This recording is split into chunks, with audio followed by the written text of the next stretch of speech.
মারুফ সাহেবের রুমেই চুপচাপ মাথা নিচু করে বসে আছে সজীব। দেখেই বোঝা যাচ্ছে কোনো গভীর চিন্তায় ডুবে আছে।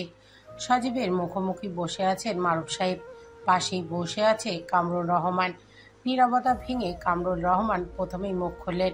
প্রশ্নবোধক কণ্ঠে সজীবকে উদ্দেশ্য করে বললেন, এই বিষয়ে তুমি কি বলো দাদু ভাই?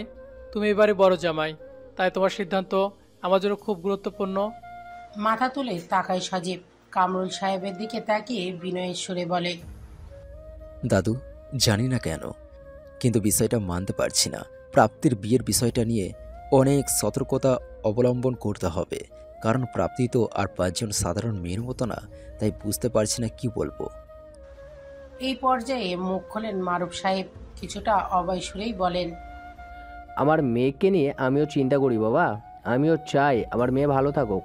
তাছাড়া ছেলেপক্ষ সবটা জানে, সব জেনেই ওরা প্রস্তাব দিয়েছে। কিন্তু বাবা, ছেলে আমেরিকা থাকে। প্রাপ্তিকে নিয়ে যদি আমেরিকা চলে যায়, সেখানে গিয়ে যদি প্রাপ্তি তাদের সাথে নিজেকে মানিয়ে নিতে না পারে, তখন কি হবে? সজীবের কথা শুনে চিন্তিত ভঙ্গিতে ছেলের দিকে তাকান কামরুল সাহেব। মারুফ সাহেবও কিছুটা চিন্তায় আছেন। তারপর কিছু একটা ভেবে মারুফ সাহেব বলেন, আমি না হয় বলে নিব যে নতুন পরিবারের সাথে নিজেকে মানিয়ে নেওয়া পর্যন্ত প্রাপ্তি আমার কাছেই থাকবে। আর তাছাড়া এখন তো সব দেখতে আসছে, বিয়ে তো আর এখনই হয়ে যাচ্ছে না। আর কোনো কথা বলে না সজীব। মারুফ সাহেব প্রাপ্তির বাবা, তিনি যা করবেন প্রাপ্তির ভালোর কথা চিন্তা করেই করবেন। কামরুল সাহেবও আর কথা বাড়ান না। তারা দেখতে আসতে চাইছে, আসুক। ভালো মন্দ যাচাই বাছাই করারও তো একটা ব্যাপার আছে নাকি। দরজার সামনে থেকে সব কথা শুনে রান্নাঘরে চলে যায় দীপ্তি। সজীবের সাথে দীপ্তিও এসেছে। রুমের আলোচনা শুনে চিন্তায় মগ্ন হয়ে মায়ের পাশে এসে দাঁড়ায়। দিলারা বেগম মেহমানদের জন্য খাবার বানাচ্ছে। দুপুর পরেই তারা চলে আসবে, তাই তাড়াতাড়ি রান্না শেষ করতে হবে। দীপ্তি মায়ের পাশে দাঁড়িয়ে চিন্তিত ভঙ্গিতে বলে, বিষয়টা একটু বাড়াবাড়ি হয়ে যাচ্ছে না মা? চেনা নেই জানা নেই এমন একটা ছেলের সাথে প্রাপ্তির বিয়ে দেওয়া কি ঠিক হবে? তা আবার ছেলে বিদেশে থাকে। মেয়ের দিকে ঘুরে তাকান দিলারা বেগম। ছোট্ট একটা নিঃশ্বাস নিয়ে বলেন, ছেলে যদি ভালো হয় তাহলে সমস্যা কোথায়? তোর বাবা তো তার মেয়েদের ভালোই চায়। দেখা যাক কি হয়। হ্যাঁ, সত্যি ভালো চাই। এতটাই ভালো চাই যে ভালো করতে গিয়ে আরো খারাপ করে ফেলে। মেয়েদের এত সুখের মধ্যে এগিয়ে যায় যে সুখ তার মেয়ের কপালে সহ্যই হয় না। কথাগুলো বলেই দৌড়ে সেখান থেকে চলে যায় দীপ্তি। ভীষণ কান্না পাচ্ছে, কিছুতেই কান্না আটকে রাখতে পারছে না। সাথে বাবার উপর অভিমান আরো বেড়ে যাচ্ছে। মেয়ের ভালো চাইতে গিয়ে আবার প্রাপ্তির কোনো ক্ষতি না হয়ে যায়। গাড়ি থামিয়ে মুহূর্তেই দরজা খুলে বাহিরে বের হয় অর্পণ। সর্বোচ্চ গতিতে গাড়ি চালিয়ে এসেছে সে। উদ্দেশ্য একটাই, যত তাড়াতাড়ি সম্ভব বকুলের কাছে পৌঁছাতেই হবে। গাড়ি থেকে বেরিয়ে সোজা চলে যায় গার্লস স্কুলের ভেতরে। স্কুল চলছে সবার, একটু পরেই ছুটি হয়ে যাবে। সময় মতো আসতে পেরে স্বস্তির নিঃশ্বাস ছাড়ে অর্পণ। দ্রুত পায়ে এগিয়ে যান প্রধান শিক্ষকের রুমে। অর্পণ প্রধান শিক্ষককে রুমে যাওয়ার একটু পরেই স্কুলের আয়া বকুলকে নিয়ে আসে। ইতিমধ্যে প্রধান শিক্ষককে সবটা জানিয়েছে অর্পণ। স্কুল কর্তৃপক্ষের অনুমতি নিয়ে অর্পণ বকুলকে নিজের সাথে নিয়ে যাওয়ার সিদ্ধান্ত নেয়। কথাটা শুনেই কিছুক্ষণের জন্য চুপ হয়ে যায় বকুল। একজন অচেনা লোকের সাথে যেতে হবে, সেটা ভাবতে অস্বস্তি হচ্ছে তার। বকুলের অস্বস্তি বুঝতে পেরে হাতের ইশারায় নিজের পাশে বসতে বলে অর্পণ। বকুল বসতেই নরম কণ্ঠে অর্পণ বলে, তোমার ভাই আমাকে বলেছে তোমাকে সাথে নিয়ে যেতে। সে আমার পরিচিত। ভাইয়ের কথা শুনলেই মনের সব সংকোচ দূর হয়ে যায় বকুলের। এক বাক্যে অর্পণের সাথে যাওয়ার জন্য প্রস্তুত হয়ে যায়। বকুলকে নিয়ে তখনই বেরিয়ে পড়ে অর্পণ। প্রাপ্তিকে শাড়ি পরিয়ে দিচ্ছে দীপ্তি। সুপ্তি পাশে দাঁড়িয়ে উদাসীন ভঙ্গিতে তাকিয়ে আছে। আঁচল ঠিক করার এক ফাঁকে দীপ্তির নজরে যায় সুপ্তির দিকে। তার হাসি খুশি চঞ্চল বোনের এমন উদাসীন চেহারা দেখে ভুরু কুঁচকে যায় দীপ্তির। এক হাত দিয়ে সুপ্তির থুপনি ধরে দীপ্তি বলে, আমার ছুটকির মন খারাপ কেন? কি এত ভাবছিস? বোনের কথায় ভাবনা থেকে বেরিয়ে আসে সুপ্তি। মনটা ভারী করে বলে, আমার কাছের মানুষগুলো এভাবে দূরে চলে যাচ্ছে কেন আপি? সেই ছোটবেলায় তুমি চলে গেলে, এখন ছোট আপিও চলে যাবে। আমি যে একা হয়ে যাব। ছোট আপিকে ছাড়া আমি থাকবো কিভাবে? বোনের কথা শুনে মন খারাপ হয়ে যায় প্রাপ্তির, চুপচাপ দাঁড়িয়ে থাকে। এদিকে মন খারাপ দীপ্তিরও, তবে সেটা কাউকে বুঝতে না দিয়ে কথা ঘুরিয়ে ফেলে। সুপ্তির থুপনিতে আবার হাত রেখে বলে, এত মন খারাপ করার কি আছে? সব সময় তো বলতি ছোট আপির দেবরকে বিয়ে করে আপির সাথেই তার শ্বশুরবাড়ি চলে যাব। দেখি আসুক ছেলেপক্ষ, ছেলে যে ছোট ভাই থাকবে তার সাথে বিয়ে দিয়ে দেবো, হিসাব বরাবর। হ্যাঁ তাই করো, ছেলের ছোট ভাই না থাকলে বিয়ে ক্যান্সেল করে দিলাম। সুপ্তির কথা শুনে হেসে ফেলে দীপ্তি, কিন্তু হাসি নেই প্রাপ্তির মুখে। চোখ মুখ শুকিয়ে গেছে মেয়েটার। বিয়ের কথা শোনার পর থেকেই কিছু একটা ভেবে যাচ্ছে, যেন সিদ্ধান্তহীনতায় ভুগছে। এরই মাঝে সেখানে চলে আসে দিলারা বেগম। মেয়েদের তাড়া দিয়ে বলেন, অতিথিরা চলে এসেছে, তাড়াতাড়ি প্রাপ্তিকে তৈরি করে নিয়ে নিচে আয়। মায়ের কথা শুনে কাজে লেগে পড়ে দীপ্তি। ঝটপট সাজগোজ শেষ করে প্রাপ্তিকে নিয়ে দুই বোন নিচে নেমে আসে। নিচে আসতেই চোখ পড়ে সোফায় বসে থাকা অতিথিদের দিকে। ঘটক সহ মোট 4 জন এসেছে। সোফার মাঝেই বসে আছে ছেলে, আর তার পাশে তার মা বাবা।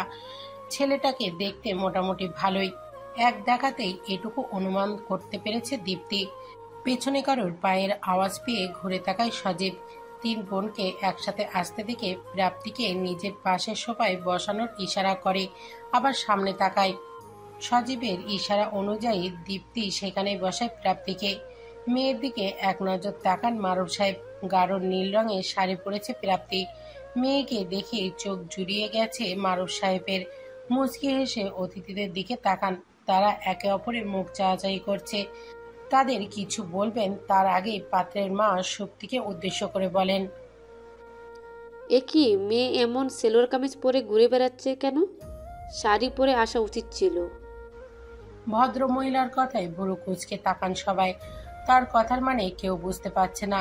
ধৈর্য রাখতে না পেরে সজীব বলেই ফেলে, বুঝতে পারলাম না আন্টি, সুপ্তি শাড়ি পরবে কেন? প্রাপ্তি তো শাড়ি পরেই এসেছে। এই যে আমার পাশে বসে আছে প্রাপ্তি। সজীবের কথা শুনে ভুরু কুঁচকে তাকান 3 জনই। একবার সুপ্তি আর একবার প্রাপ্তির দিকে তাকিয়ে ভদ্র মহিলা আবার বলেন, কিন্তু ঘটক তো এই মেয়ের ছবি আমাদের দেখায়নি। কি ঘটক সাহেব, কিছু বলছেন না কেন? শেষের কথাটা তিনি ঘটককে উদ্দেশ্য করে বলেন। এবার মুখ খোলেন ঘটক। তিনি মারুফ সাহেবকে বলেন, মারুফ ভাই, আপনার কোথাও একটা ভুল হচ্ছে। আমি তো আপনার ছোট মেয়ে সুপ্তির বিয়ের কথা বলেছিলাম, আপনার মেজ মেয়ে প্রাপ্তির নয়। মুহূর্তেই অশান্ত হয়ে যায় শান্তশিষ্ট পরিবেশ। বদলে যায় সবার মুখের ভাব। চিন্তিত হয়ে পড়েন মারুফ সাহেব। অবাক কণ্ঠে বলেন, এসব কি বলছেন আপনি? প্রাপ্তি সুপ্তির থেকে বড়। আমার বড় মেয়ে থাকতে ছোট মেয়েকে আগে বিয়ে দিব কেন? তাছাড়া আপনি সুপ্তির নাম উল্লেখ করেননি কেন? সবাই হেলান দিয়ে আরাম করে বসে ঘটক কিছুটা ব্যঙ্গাত্ম সুরে বলে, তা আপনার মাথায় কি কোনো বুদ্ধি নেই? আপনি তো জানেন আপনার মেজ মেয়ে অন্ধ। তাহলে এই আশা করেন কিভাবে যে তার জন্য কেউ বিয়ের প্রস্তাব নিয়ে আসবে? কে বিয়ে করবে এমন অন্ধ একটা মেয়েকে? ঘটকের কথা শেষ করতে না করতেই তার কলার চেপে ধরে দাঁড় করায় সজীব। রাগে চোখ লাল হয়ে গেছে তার। দাঁতে দাঁত চেপে সজীব বলে, আমার বোনকে নিয়ে আর একটা বাজে কথা বললে জিভ টেনে ছিঁড়ে ফেলবো। তোর সাহস কি করে হয় এই বাড়িতে বসে আমার বোনের নামে কটু কথা বলাইস? সজীবের সাথে ঘটকের হাতাহাতি দেখে উঠে দাঁড়িয়ে পড়ে সবাই। দীপ্তি দৌড়ে এসে সজীবকে টেনে ছাড়িয়ে নিয়ে আসে। সজীব ছাড়তেই পাত্রের মা সবার উদ্দেশ্যে বলে, দেখুন, আমরা ভদ্র ফ্যামিলির লোক। এমন গুন্ডাদের মতো হুমকি মারামারি এসব আমরা পছন্দ করি না। আমার একমাত্র ছেলে, তার জন্য বেস্ট মেয়ে চাই আমাদের। ঘটক, আপনার ছোট মেয়ের ছবি দেখালে আমাদের পছন্দ হয়, তাই রাজি হয়ে যায়। ঘটক বলেছিল পাত্রীর মেজ বোন অন্ধ আর সে এখনও অবিবাহিত। আমরা তাতে কোনো আপত্তি করিনি, কারণ মেয়ে আমাদের পছন্দ। আপনারা চাইলে আপনার ছোট মেয়েকে আমাদের বাড়ির বউ করে নিয়ে যেতে পারি, কিন্তু আপনার মেজ মেয়েকে নয়। জেনে শুনে কে বিয়ে করবে এমন অন্ধ মেয়েকে? হাতের লাঠিটা শক্ত করে চেপে ধরে দাঁড়ান কামরুল সাহেব। অতিথিদের উদ্দেশ্যে বলেন, আপনারা আসতে পারেন। আমার প্রান্তে দিদিভাইয়ের বিয়ে না হওয়া পর্যন্ত শক্তি দিদিভাইকে বিয়ে দেব না। পাত্রের মা কামরুল সাহেবকে উদ্দেশ্য করে বলেন, তাহলে আর নাতির বিয়ে দেওয়ার আশাও রাখবেন না, কারণ জেনে বুঝে কেউ এই অন্ধ মেয়েকে বিয়ে করবে না। মানলাম মেয়েটা দেখতে সুন্দরী, কিন্তু সুন্দর দিয়ে কি হবে যদি সে সংসারী করতে না পারে? তার স্বামী যখন সারাদিন কাজ করে ক্লান্ত হয়ে বাড়ি ফিরবে, তখন এই মেয়ে তো তাকে এক গ্লাস পানি শরবত বানিয়ে দিতে পারবে না, স্বামীর জন্য রান্না করতে পারবে না। বরং এই মেয়ের দেখাশোনা করার জন্য আলাদা লোক রাখতে হবে। যে নিজের কমাতে হাঁটতেও পারবে না এমন মেয়ে বিয়ে করবে কে? সোফার ওপর চুপচাপ বসে আছে প্রাপ্তি। রুমে উপস্থিত সবাই বিচলিত হলেও প্রাপ্তি একদম নির্বিকার। এমন কিছু যে হবে সেটা যেন প্রাপ্তি আগে থেকেই জানতো। এমন ভঙ্গিতেই বসে আছে। প্রাপ্তিকে ধরে তার পাশে বসে আছে সুপ্তি। বোনের এত অপমান কিছুতেই সহ্য করতে পারছে না, চোখ দুটো ছলছল করছে তার। এদিকে সজীবকে এতক্ষণ ধরে আটকে রাখলেও এবার দীপ্তির ধৈর্যের বাঁধ ভেঙে গেছে। ভদ্র মহিলার কথায় প্রতিবাদ জানিয়ে দীপ্তি বলে, অনেক বলে ফেলেছেন আন্টি, আপনি আমাদের অতিথি, তাই এখনো সম্মান দিয়ে যাচ্ছি, কিন্তু আর বেশিক্ষণ হয়তো দিতে পারবো না। আর আপনি কি বললেন আমার বোনকে কেউ বিয়ে করবে না? তাহলে শুনুন, আমার বোনেরও বিয়ে হবে, আর অনেক ভালো ছেলের সাথেই হবে। তাই বিয়েতে আপনাদের অবশ্যই দাওয়াত দিব। সেই দিনই আসবেন, কারণ পৃথিবীতে এখনও ভালো মানুষ আছে যারা ভালোবাসাকে সবচেয়ে বেশি প্রাধান্য দেয়। তারা আপনাদের মতো নিচু মনের মানুষ নয়। আমার ধৈর্যের বাঁধ পুরোপুরি ভেঙে যাওয়ার আগে আপনারা বিদায় হন। Just out. অপমানে গজগজ করতে করতে বেরিয়ে যান ভদ্রমহিলা তার স্বামী তার ছেলেকে নিয়ে। ঘটকও ব্যঙ্গাক্ত চোখে তাকিয়ে চলে যান। সবাই যেতেই রুমের পরিবেশ একদম শান্ত হয়ে যায়। নীরবতায় ছড়িয়ে পড়ে পুরো রুম জুড়ে। শুধু শোনা যায় পরিবারের এক একটা সদস্যের দীর্ঘশ্বাস। নীরবতা ভেঙে সবার আগে মুখ খুলে প্রাপ্তি। এতক্ষণ চুপ থাকলেও এবার আর চুপ থাকতে পারল না। সোফায় বসেই মাটির দিকে দৃষ্টি রেখে বলে, এবার খুশি তো সবাই? শিক্ষা হয়েছে নাকি আরও বাকি আছে? শখ মিটেছে নিজের অন্ধ মেয়েকে বিয়ে দেওয়ার? শেষের কথাটা প্রাপ্তি মারুফ সাহেবকে উদ্দেশ্য করে বলে। চোখ ভরে আসে মারুফ সাহেবের। তিনি তো এমনটা চাননি। তিনি তো নিজের মেয়ের ভালোই চেয়েছিলেন। মেয়ের সুখের একটা সংসার হোক, এটাই চেয়েছিলেন। কিন্তু এমন কেন হলো? সবার নীরবতা দেখে প্রাপ্তি আবার বলে, তোমরা মানো আর না মানো, তোমাদের মেয়ে অক্ষম, আর এটাই সত্যি। কেউ জেনে বুঝে কোনো অন্ধ মেয়েকে বিয়ে করতে চাইবে না। আমি বাবাকে তখনই মানা করতে পারতাম, কিন্তু করিনি, কারণ বাবার একটা শিক্ষা পাওয়া দরকার ছিল। আমার মানে শুনে আজ হয়তো চুপ হয়ে যেত, কিন্তু কাল আবারও একই পাগলামি করতো। তাই এই শিক্ষাটা জরুরি ছিল। আশা করি আমার বিয়ের ভূত সবার মাথা থেকে নেমে গেছে। কথাগুলো বলেই উঠে দাঁড়ায় প্রাপ্তি। মেয়েকে উদ্দেশ্য করে মারুফ সাহেব বলেন, আম্মু, আমি তো... তুমি আমার মুখের হাসিটাই দেখেছো আব্বু, কিন্তু সেটা আনন্দের হাসি নাকি তাচ্ছিল্যের হাসি সেটা বুঝুনি। আগে সন্তানের মন বুঝতে শেখো। একে ভুল আর কতবার করবে? কথাগুলো বলেই উল্টো ঘুরে রুমের দিকে পা বাড়ায় প্রাপ্তি। সুপ্তি এগিয়ে এসে হাত ধরতেই থেমে যায় প্রাপ্তির পা। সুপ্তিকে উদ্দেশ্য করে কাট কাট কণ্ঠে বলে, আমি জানি আমি অন্ধ, বারে বারে সেটা মনে করিয়ে দেওয়ার প্রয়োজন নেই সুপ্তি। আমি একা চলতে পারি। কথাগুলো শেষ হতেই একা একা হাতড়ে এগোতে থাকে প্রাপ্তি। পা গুনে গুনে রুমে গিয়ে খট করে দরজা বন্ধ করে দেয়। প্রাপ্তি চলে যেতেই নিজের বাবার দিকে অভিমানী চোখে তাকায় দীপ্তি। বাবার প্রতি রাগটা আরো কয়েকগুণ বেড়ে গেল। মুখে কিছু না বলে ধূপধাপ পা ফেলে সেখান থেকে চলে যায় দীপ্তি। বাবার প্রতি অভিযোগগুলো সে সজীবের সামনে প্রকাশ করতে চায় না, তাই নিজেই সেখান থেকে চলে যায়। স্কুলের সব কাজ শেষ করে অর্পণের বের হতে হতে দুপুর পেরিয়ে গেছে। এখন প্রায় সন্ধে। মাত্রই সিলেটের সীমানা পেরিয়েছে। গাড়ি চালাতে চালাতে অর্পণ ফোনটা হাতে নেয় সময় দেখতে। ফোনের স্ক্রিনে সুজনের 12 বার মিস কল দেখে ভুরু কুঁচকে তাকায় অর্পণ। পরক্ষণেই ফোনটা আবার যথাস্থানে রেখে দেয়। প্রাপ্তির বাসায় কেউ টয়লেটে গেলেও সেই খবর জানাতে ফোন দেয় বোকা। এখন হয়তো কেউ ছাদে গেছে, তাই ফোন দিয়েছে। ফোনটা রেখে সামনের রাস্তার দিকে তাকায় অর্পণ। যা হয়েছে বাসায় গিয়েই কল দেখে দেবে। একবার পাশ ফিরে বকুলের দিকে তাকায়। মেয়েটা জানলা দিয়ে বাহিরের দৃশ্য দেখছে। মুখে তার একরাশ হাসি। ভাইয়া ভাবির সাথে দেখা করতে যাচ্ছে ভেবে আনন্দে বাদ মানছে না বকুলের। বকুলের হাসি খুশি মুখটার দিকে তাকিয়ে ছোট্ট করে একটা নিঃশ্বাস ছাড়ে অর্পণ। মেয়েটা যখন সত্যি জানবে তখন কিভাবে রিয়াক্ট করবে কে জানে। ভাবতে ভাবতে অর্পণ রাস্তার চারিদিকে নজর বুলায়। হঠাৎ সামনের আয়নায় খেয়াল করে একটা গাড়ি ওদের পেছন পেছন আসছে। যদিও রাস্তায় অসংখ্য গাড়ি চলাফেরা করে, এটা খুব স্বাভাবিক বিষয়, কিন্তু এই স্বাভাবিক বিষয়টাও অস্বাভাবিক লাগছে অর্পণের কাছে। কারণ গাড়িটা অনেকক্ষণ আগেই অর্পণের গাড়ির পেছনে ছিল, এখনো অর্পণদের গাড়ির পেছনেই আছে। সতর্ক চোখে চারিদিকে নজর বুলায় অর্পণের কেন যেন মনে হচ্ছে গাড়িটা ওদের ফলো করছে। নিশ্চিন্ত হতে অর্পণ একটু পরীক্ষা করে। রাস্তায় মোড় আসতেই অর্পণ সোজা না গিয়ে গাড়ি বাম দিকে রাস্তা ঘুরিয়ে নেয়। পেছনের গাড়িটাও তখন বাম দিকে রাস্তায় গাড়ি ঢোকায়। এবার অর্পণ শতভাগ নিশ্চিত কেউ ওদের পিছু নিয়েছে। আর পেছনের গাড়িতে যারা আছে তারা যে বকুলকে নিয়ে যেতে এসেছে সেটাও অর্পণ বেশ বুঝতে পারছে। হিসাব মিলতেই শক্ত হয়ে বসে অর্পণ। একটা লম্বা শ্বাস নিয়ে গাড়ির স্টিয়ারিং শক্ত করে ধরে। দক্ষ হাতে স্টিয়ারিং ধরে সর্বোচ্চ গতিতে গাড়ি চালাতে শুরু করে। যা কিছুই হয়ে যাক, বকুলকে বাঁচাতে হবে, তাতে নিজের প্রাণ গেলে যাক। সর্বোচ্চ গতিতে চালাচ্ছে অর্পণ, সেই সাথে বেড়েছে পেছনের গাড়ির গতিও। পেছনের গাড়িটাও অর্পণের সাথে তালে তাল মিলিয়ে গাড়ির গতি বাড়িয়ে দিয়েছে। ধরনীর বুকে সন্ধ্যা নেমেছে কিছুক্ষণ হলো। চারিদিকে আবছা অন্ধকার। সেই অন্ধকারে গাড়ির হেডলাইটের আলো জ্বালিয়ে ছুটে চলেছে দুটো গাড়ি। ফাঁকা রাস্তার দুই পাশে সারি সারি গাছ দাঁড়িয়ে আছে। একটু ভেতরের দিকে রাস্তায় হওয়ায় মানুষের কোনো চিহ্নও নেই। চারিদিকে শুধু জঙ্গলের পরিপূর্ণ। অর্পণ জেনে বুঝেই এই রাস্তায় গাড়ি ঘুরিয়েছে, যাতে তাদের সংঘর্ষে কোনো সাধারণ মানুষ ক্ষতিগ্রস্ত না হয়। এদিকে ভয়ে জমে আছে বকুল।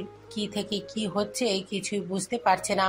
তবে গাড়ি এমন বেপরোয়া গতি দেখে ভয়ে তার বুকের ভেতর ধুকপুক করছে। ভয়ে এক পর্যায়ে কেঁদেই ফেলে বকুল। কাঁদতে কাঁদতে বলে, পেছনের লোকটাকে আমাদের পিছু নিয়েছে কেন? বকুলের কথা শুনে অর্পণের মনোযোগ চলে যায় বকুলের দিকে। তাকিয়ে দেখে ভয়ে মেয়েটা নাজেহাল অবস্থা। অর্পণ অভয় দিয়ে বলে, একদম ভয় পাবে না বকুল, যতক্ষণ আমি তোমার সাথে আছি তোমার কোনো ক্ষতি হতে দেব না। ওরা কোনো খারাপ উদ্দেশ্য নিয়ে এসেছে, কিন্তু সফল হতে পারবে না। তুমি চুপচাপ বসে থাকো। বকুলের সাথে কথা বলতে গিয়ে সাময়িক সময়ের জন্য রাস্তা থেকে মনোযোগ সরে যায় অর্পণের।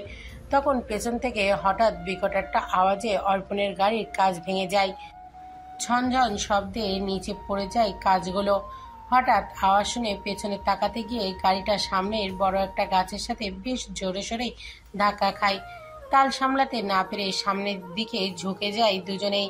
কপালে আঘাত লেগে রক্ত বের হতে শুরু করে দেয়। ভয়ে বকুল থরথর করে কাঁপছে। অর্পণ মুখে ওহ শিট বলেই স্টিয়ারিং ঘোরায়। দক্ষ হাতে গাড়ি নিজের আয়ত্তে নিয়ে আসে। কথা বলতে গিয়ে সব আয়ত্তের বাইরে চলে গিয়েছিল। চোয়াল শক্ত করে গাড়ি ছোটাতে থাকে অর্পণ। বকুল যদি গাড়িতে না থাকতো তাহলে সবগুলোকে দেখে নিত অর্পণ। এসব ছোটখাটো চুনোপুটিদের অর্পণ কখনো ভয় পায় না। আর এদের ভয়ে উচ্চ গতিতে গাড়ি ছুটিয়ে পালানোর তো কোনো প্রশ্নই ওঠে না। কিন্তু অর্পণের চিন্তা বকুলকে নিয়ে। এই মেয়েটার কোনো ক্ষতি হতে দেয়া যাবে না।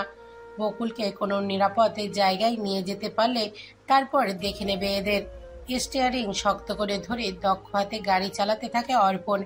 ডানে বামে গাড়ি ছুটিয়ে পেছনের লোকগুলোকে বিভ্রান্ত করার চেষ্টা করছে। এক পর্যায়ে পেছন থেকে গুলি ছুটতে শুরু করে।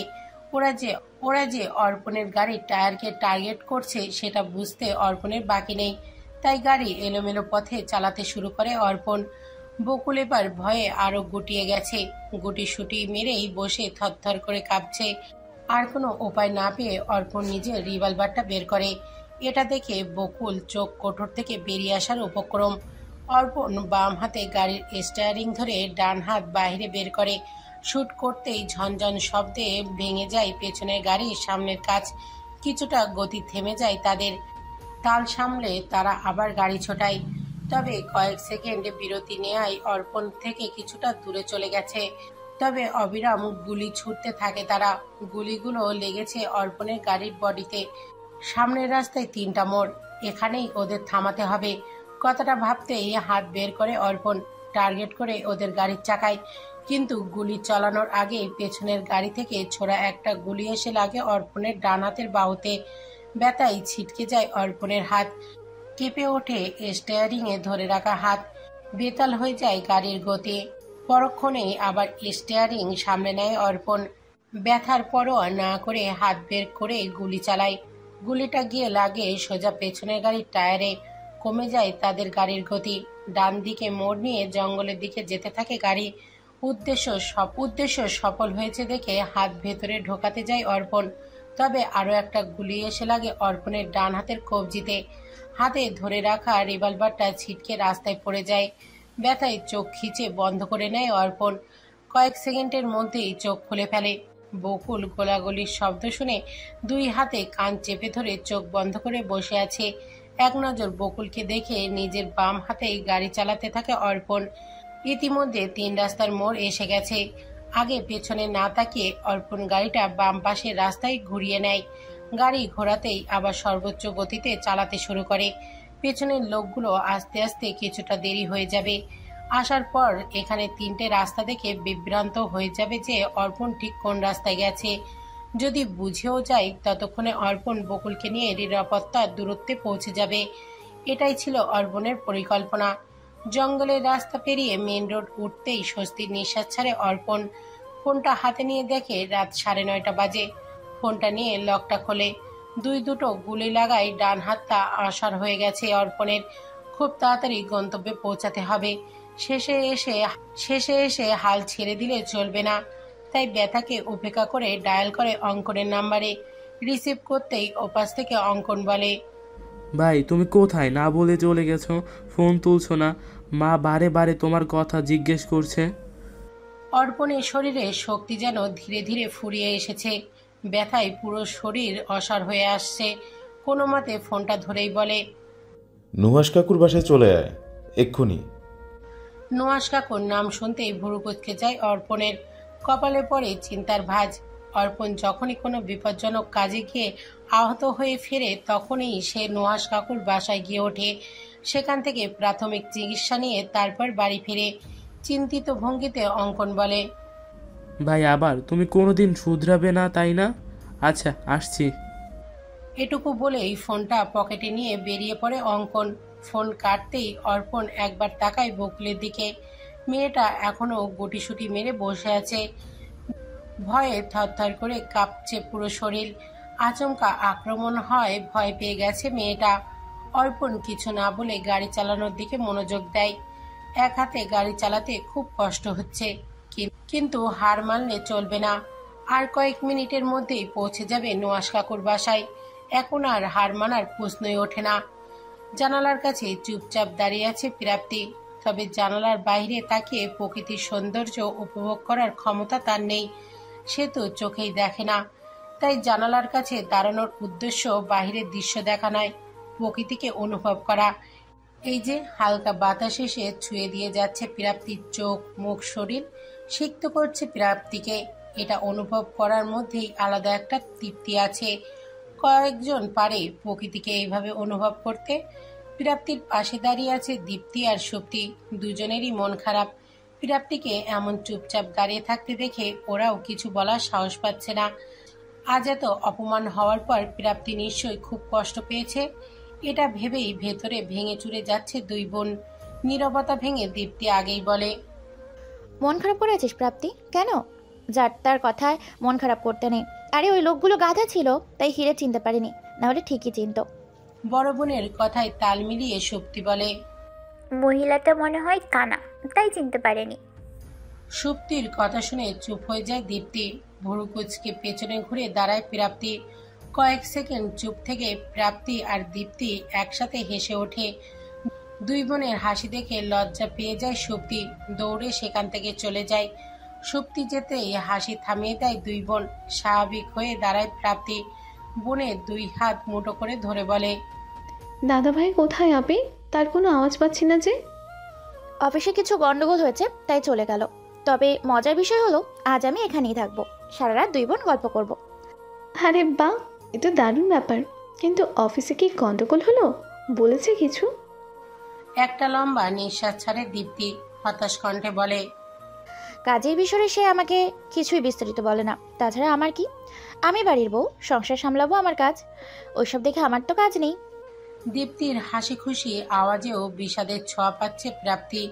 বোনের হাত শক্ত করে মুঠো করে ধরে বলে, তুমি ডাক্তারি পড়া কমপ্লিট করতে পারলে কত ভালো হতো আপি। তোমার তো স্বপ্ন ছিল ডাক্তার হওয়ার। এই পর্যায়ে মিলিয়ে যায় দীপ্তির মুখের হাসি, মুখে ছড়িয়ে পড়ে একরাশ বিষাদ, জেগে ওঠে পুরনো কষ্ট। দীপ্তির স্বপ্ন ছিল ডাক্তার হওয়া, কিন্তু বিয়ে করে তার লেখাপড়া বন্ধ হয়ে গেল। সেই সাথে তার ডাক্তার হওয়ার স্বপ্ন মাটির নিচে চাপা পড়ে গেল। মাথা নিচু করে দীপ্তি বলে, জরুরি নয় সবার সব ইচ্ছে পূরণ হবে। ভালো একটা স্বামী পেয়েছি, এটাও বা কম কি? সে আমাকে অনেক ভালোবাসে, অনেক সুখে রেখেছে, আর কিছুই চাই না আমার। বোনের মন খারাপ ঠিক করতে কথা ঘুরিয়ে ফেলে প্রাপ্তি, উচ্ছ্বসিত কণ্ঠে বলে, ছাড়ো তো সব আপি, অন্য কথা বলি। শুক্তি কোথায় গেল? ডাকো তো ওকে, 3 বোন একসাথে বসে আড্ডা দিই। প্রাপ্তির কথা শুনে হেসে ফেলে দীপ্তি। প্রাপ্তিকে ধরে বিছানায় বসিয়ে বলে, ডেকে নিয়ে আসি বিচ্ছুটাকে, এসে গানের কলি খেলবো। কথাটা বলেই রুম থেকে বেরিয়ে যায় দীপ্তি। কয়েকদিন পর বোনের সাথে থাকার সুযোগ পেয়েছে, তাই একটু সময় নষ্ট করা যাবে না। একটা দোতলা বাড়ির সামনে গাড়ি থামায় অর্পণ। গাড়ি থেকে নেমে অপর পাশে এসে দরজা খুলে দেয়। বকুল এখনো ভয়ে কাচুমাচু হয়ে আছে। অর্পণ বাম হাতটা বাড়িয়ে দিয়ে অভয় দিয়ে বলে, ভয় নেই বকুল, তুমি এখানে নিরাপদ, চলো আমার সাথে। মনে একরাশ ভয় নিয়ে কাপা কাপা হাতটা রাখে অর্পণের হাতে। গাড়ি থেকে নেমে অর্পণের সাথে এগিয়ে যায় দোতলা বাড়িটার দিকে। কলিং বেল বাজিয়ে একটু দাঁড়ায় অর্পণ। টিভির সামনে বসে মনোযোগ দিয়ে টিভি দেখছিল নুহাস। এমন সময় কলিং বেল বাজায়, কপাল কুঁচকে যায় তার। এত রাতে আবার কে আসলো? এদিকে টিভিতে বেশ গুরুত্বপূর্ণ খবর দেখছে সে, তাই নিজে না উঠে নজর টিভির দিকে রেখেই বলে, দরজাটা একটু খোলো তো। কথাটা বলা মাত্রই রান্নাঘর থেকে ভেসে আসে হুঙ্কার, সাথে বাসনপত্রের উপর দিয়ে বয়ে যায় টর্নেডো। রান্নাঘর থেকে হুঙ্কার দিয়ে তার স্ত্রী বলে ওঠে, হ্যাঁ হ্যাঁ, জগতের সব কাজ তো আমি একাই করব, বাহিরে কাজও করব, বাসায় খাবারও বানাবো, বাসনও আমিই মাজবো, দরজাও আমিই খুলবো, আর তুমি পায়ের উপর পা তুলে খালি আরাম করবে। একটা কাজ করো, একটা হাতুড়ি এনে দাও, বাড়িটা ভাঙার কাজ আমিই করি। রান্নাঘরের গর্জন শুনে অতিষ্ঠ ভঙ্গিতে মাথা নাড়ে নুহাস, বিড়বিড় করে বলে, বউ তো নয়, যেন ভূমিকম্প। বিড়বিড় করতে করতে গিয়ে দরজা খুলে দেন। দরজার বাহিরে অর্পণকে দেখে ভুরু কুঁচকে তাকায় নুহাস। হঠাৎ চোখ যায় অর্পণের কপালে, সেখান থেকে রক্ত চুয়ে চুয়ে পড়ছে। তারপর নজর পড়ে অর্পণের পেছনে গুটিসুটি মেরে দাঁড়িয়ে থাকা বকুলের দিকে। তার কপালেও রক্ত, ঠোঁটের কোণেও রক্ত। এসব দেখে আটকে ওঠে নুহাস। তাড়াহুড়ো করে কিছু জিজ্ঞাসা করার ভঙ্গিতে অর্পণের হাত ধরতেই অর্পণ ব্যথায় আর্তনাদ করে ওঠে। চমকে ওঠে নুহাস, আহাজারি কণ্ঠে বলে, হাই আল্লাহ, এইসব কীভাবে হলো? তাড়াতাড়ি ভেতরে রুবিয়া, তাড়াতাড়ি আসো, দেখো কি হয়ে গেছে। শেষের কথাটা নিজের স্ত্রীর উদ্দেশ্যে বলেন। নুহাসের এমন ভয়ার্ত কণ্ঠ শুনে রান্নাঘর থেকে দৌড়ে বেরিয়ে আসে রুবিয়া। ততক্ষণে অর্পণ বকুলকে নিয়ে সোফায় বসেছে। অর্পণের এমন রক্তাক্ত অবস্থা দেখে ভুরু কুঁচকে যায় রুবিয়ার। অতিষ্ঠ ভঙ্গিতে মাথা নেড়ে রুবিয়া বলে, তোর এই স্বভাব কোনোদিনও বদলাবে না, তাই না অর্পণ? মানে যা কিছুই হয়ে যাক, নিজেকে বিপদে ফেলা চাই। রুবিয়ার কথা শুনে হালকা হাসে অর্পণ, ঠোঁটে মৃদু হাসি নিয়েই বলে, আমার চাকরিটা তো এমনই রুবিনা কাকি, তুমি একটু বকুলকে দেখো প্লিজ, অনেক আঘাত পেয়েছে মেয়েটা। চিন্তিত ভঙ্গিতে বকুলের পাশে বসে রুবিয়া। সোফার পাশে টেবিল থেকে ফার্স্ট এড বক্সটা নিয়ে তুলো দিয়ে বকুলের রক্ত পরিষ্কার করতে থাকে। এদিকে অর্পণেরও কপাল কেটে রক্ত বের হচ্ছে, হাতে রক্ত চুয়ে চুয়ে ফ্লোরে পড়ছে। রুবিয়া চিন্তিত ভঙ্গিতে তাকিয়ে নুহাসকে বলে, ছেলেটার অনেক রক্ত বের হচ্ছে, এই ঔষধ তুলোতে নিয়ে লাগিয়ে দাও তো। রুবিয়ার কথা শুনে ভয়ে আটকে ওঠে নুহাস, ভয়ার্ত কণ্ঠে বলে, না বাবা, না, একদম না, আমার এসব রক্ত দেখলে মাথা চক্কর দেয়, আর তাছাড়া নার্স তুমি, তাই এটা তোমার কাজ, আমি পারবো না। নুহাসের দিকে কটমট চোখে তাকায় রুবিয়া। এই দুজনের মধ্যে কোনো মিল নেই, একজন উত্তর তো অন্যজন দক্ষিণ। কখনো কোনো কাজে বা কোনো কথার মিল পড়ে না। দুজনের চোখে চোখে যুদ্ধ দেখে অর্পণ বলে, অঙ্কন আসছে, আমাকে নিয়ে চিন্তা করতে হবে না। রুবিনা কাকি, তুমি বকুলকে দেখো। কথা শেষ হতেই অঙ্কন সেখানে চলে আসে, সাথে এসেছে সাগরও। অর্পণকে এই অবস্থা দেখে বিচলিত হয়ে পড়ে অঙ্কন, রীতিমতো হাত পা কাঁপছে অঙ্কনের। সাগর গিয়ে অর্পণের পাশে বসে দেখতে থাকে কোথায় কোথায় আঘাত পেয়েছে। এরই মধ্যে বকুলের সব আঘাত পাওয়া জায়গায় ব্যান্ডেজ করা হয়ে গেছে। রুবিয়া বকুলকে একটা রুমে নিয়ে যায়, মেয়েটার বিশ্রামের প্রয়োজন। রুবিয়া বকুলকে নিয়ে যেতেই সাগর নিজের ব্যাগ থেকে সরঞ্জাম বের করে। অঙ্কন কপালের রক্ত মুছে ব্যান্ডেজ করে দেয়, আর সাগর অঙ্কনের হাতের গুলি দুটো বের করতে থাকে। হাতে ব্যথায় হাত অবশ হয়ে গেছে অর্পণের, দাঁতে দাঁত চেপে চোখ মুখ খিচে বন্ধ করে ব্যথা সহ্য করে যাচ্ছে। গুলি দুটো বের করতেই স্বস্তির নিঃশ্বাস ছাড়ে অর্পণ। ব্যথায় পুরো মুখ নীল হয়ে গেছে তার। সোফার ওপরেই ছেড়ে দেয় শরীর। ব্যান্ডেজ হয়ে যেতেই নুহাস কিছুটা রেগেই বলে, বাড়াবাড়ির একটা সীমা আছে অর্পণ। এভাবে বারে বারে নিজের জীবনের ঝুঁকি নেওয়ার মানে কি? প্রতিবার একটা করে অঘটন ঘটাবি আর মাঝরাতে নিজের ক্ষতবিখ্যাত শরীর টেনে নিয়ে এখানে চলে আসবি। আমাদের ইমোশনের কোনো দাম নেই, তাই না? এবার আমি ভাইয়াকে ভাবিকে বলেই দেব। নুহাসের কথায় হালকা হাসে অর্পণ। কথা বলতে একটু কষ্টই হচ্ছে, শরীরটা ছেড়ে দিয়েছে একদম। কিছুটা জোর কাটিয়ে অর্পণ বলে, আমি একজন পুলিশ অফিসার নুহাস কাকু, এতটুকু ঝুঁকি তো নিতেই হবে। আর কিছু বলে না অর্পণ, একটু বিশ্রামের প্রয়োজন, শরীর আর নিতে পারছে না। অর্পণের শরীরের অবস্থা বুঝতে পেরে নুহাসও আর তক্ক বাড়ায় না। সাগর আর অঙ্কনকে উদ্দেশ্য করে বলে, ওকে আমার রুমে নিয়ে যা, কিছুক্ষণ রেস্ট করুক, একটু সুস্থ হলে বাসায় নিয়ে যাস। এই অবস্থায় বাসায় গেলে ভাইয়া ভাবি চিন্তায় হার্ট অ্যাটাক করবে। নুহাসের কথার বিপরীতে সাগর বলে, আমি ওদের নিয়ে যাচ্ছি নুহাস কাকু, আজ রাত দুজন আমার কাছেই থাক, ভালো মন্দ কিছু হলে আমি দেখে নেব, তোমরা ওই মেয়েটার খেয়াল রেখো, কাল শুনবো সব বিস্তারিত। নুহাস আর অমত করে না। সাগরের কাছে থাকলে নুহাস নিশ্চিন্তে থাকতে পারবে, তাই যেতে দেয়। এদিকে বকুলকে অর্পণ নিয়ে গেছে কথাটা শোনার পর থেকে একেধারে সবকিছু ভাঙচুর করে যাচ্ছে বস। নিজের হার সে কিছুতেই মানতে পারছে না। পাশের রুমে বসে চিৎকার চেঁচামেচি আর ভাঙচুরের আওয়াজ শুনে বাঁকা হাসে রুহুল। বিড়বিড় করে বলে, পারবি না, তুই কোনো দিন জিততে পারবি না। এইভাবে তোর সব প্রচেষ্টা ফিরতে যাবে। একবার শুধু অপর্ণের সাথে আমার দেখা হতে দে, তারপর দেখ তোর কি অবস্থা হয়। অর্পণ চোখের পলকে ধুলোয় মিশিয়ে দেবে তোর পাপের সাম্রাজ্য। শুধু তোকে ওর চিনতে যথেষ্ট।